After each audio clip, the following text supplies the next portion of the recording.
గురించి చెప్పుకుంటున్న ఈ తరుణంలో నిన్న మాజీ మంత్రి హరీష్ రావు గారు టీఆర్ఎస్ నాయకులు నిన్న మాట్లాడుతూ ఏదేదో మాటలు ఎంత భయంకరంగా అంటే ఒక మనిషి అసూయ పీక్స్కి వెళ్ళిపోతే ఎట్లుంటుంది, ఒక కుళ్ళుబోత్తనం ఎట్లుంటుంది, ఒక తట్టుకోలేనితనం ఎట్లుంటుంది అంటే ఆయన ప్రెస్ మీట్ ఒకరోజు హరీష్ రావు గారు పెడతారు, ఒకరోజు కేటీ రామారావు గారు పెడతారు, ఇంకో రోజు గ్యాప్ ఇచ్చి కవిత గారు పెడతారు. వీళ్ళు ముగ్గురే ప్రెస్ మీట్లు కూడా పెట్టేది. ఎందుకంటే టీఆర్ఎస్ నాయకులకు తెలుసు బ్రహ్మాండంగా చేస్తుంది కాంగ్రెస్ ప్రభుత్వం.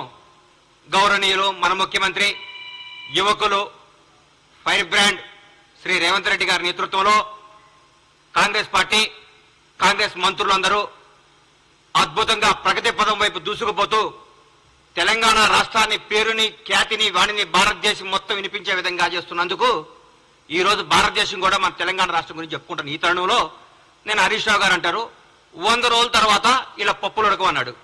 నేను చెప్తున్నా హరీష్ రావు గారు 100 రోజుల తర్వాత కాంగ్రెస్ ప్రభుత్వం బిర్యానీ ఉడుకుతుంది, చికెన్ ఉడుకుతుంది, గుడ్లు ఉడుకుతాయి, అన్నీ ఉడుకుతాయి. మీది ఏం ఉడకదు, మీ నీళ్లు కూడా ఉడకవు, మీ నీళ్లు కూడా తాగవు. ఎందుకు సార్ 100 రోజుల తర్వాత మమ్మల్ని ఏం చేస్తారు సార్? మీరు ప్రగతి భవన్ని ప్రజాభవన్ చేసినందుకా? మీ ప్రగతి భవన్లో ఉన్న 100 గడీలు 5-6 పెద్ద పెద్ద బిల్డింగ్లు విడగొట్టి అందరికి అందుబాటులో తీసుకొచ్చినందుకా? ఒక దళిత ఉప ముఖ్యమంత్రిని తీసుకొచ్చి అందులో పెట్టినందుకా?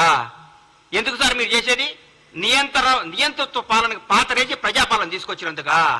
మరి మహిళలందరికీ ఫ్రీగా బస్సులు ఇచ్చాం, ఫ్రీ బస్ టికెట్. 8 కోట్ల పైచీలకు ప్రయాణించారు మహిళలు. మాటల విషయం కాదు ఇది.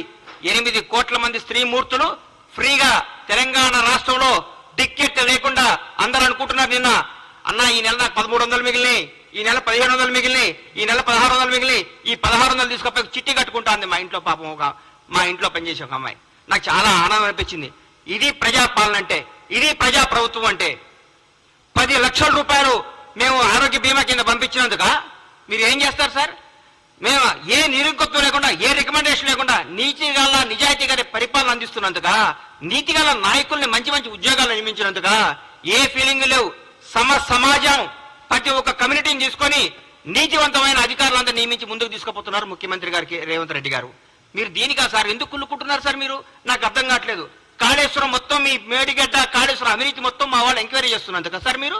మా మంత్రులందరూ మా ముఖ్యమంత్రి గారితో పాటు కొలీగ్స్ అంటే అది బ్యూటీ ఆఫ్ డెమోక్రసీ అంటే చూపిస్తున్నాం కాంగ్రెస్ ప్రభుత్వం. ముఖ్యమంత్రి నేను, మీరందరూ దూరం ఉండాలి, మీకు ఇంటర్వ్యూలు ఉండు, నేను రూమ్ లో ఉంటా, నేను ఫామ్ హౌస్ లో ఉంటా, నేను ప్రగతి భవన్ నుంచి రాను, నేను ఎవరు కనపడను, నాకు 3 వస్తే బయటకు వస్తా, 3 రాకపోతే ఇంట్లోనే ఉంటా, నా ఫుటానే చూసుకొని పరిపాలించుకోమని చెప్తున్నారు మా ముఖ్యమంత్రి. ప్రతిరోజు ప్రజలకు నాయకులకు అందరికీ అందుబాటులో సచివాలయంలో ఇంట్లో ప్రతి కార్యక్రమానికి వెళ్తున్నారు, ప్రతి ఒక్కరితో మాట్లాడుతున్నారు, మొబైల్ అవుతున్నారు. ప్రజా ముఖ్యమంత్రి అందుకా సార్ మీరు మమ్మల్ని 100 రోజుల్లో మమ్మల్ని మా పప్పులు అడుకొని చేసేది? ఏం చేయమంటారు? మమ్మల్ని పడుకోమంటారా? అవినీతి చేయమంటారా? మీ దగ్గర ఒక మంత్రి ప్రెస్ మీట్ పెట్టాలంటే మీ దగ్గర పర్మిషన్ తీసుకోవాలి. మీ దగ్గర ఒక ఎమ్మెల్యే మాట్లాడాలంటే మీతో నోటు పెట్టాలి ముందు. మీకు సార్ అని ఇట్లా నోటు చేస్తున్నా, దయచేసి పర్మిషన్ పెట్టొచ్చా అని మీరు మీ సారో ఎవరో చెప్తే అప్పుడు ఒప్పుకోవాలి. మీరు అది పెట్టలేదు. ఈ గత 10 ఏళ్లలో మీరు ఎంతమంది మంత్రులు ప్రెస్ మీట్ పెట్టారు? ఎంతమంది మీరు వచ్చి ఢిల్లీకి వచ్చి కార్యక్రమాలు చేశారు? నేను అంటారు ఈ పార్లమెంట్ లో కంపల్సరీ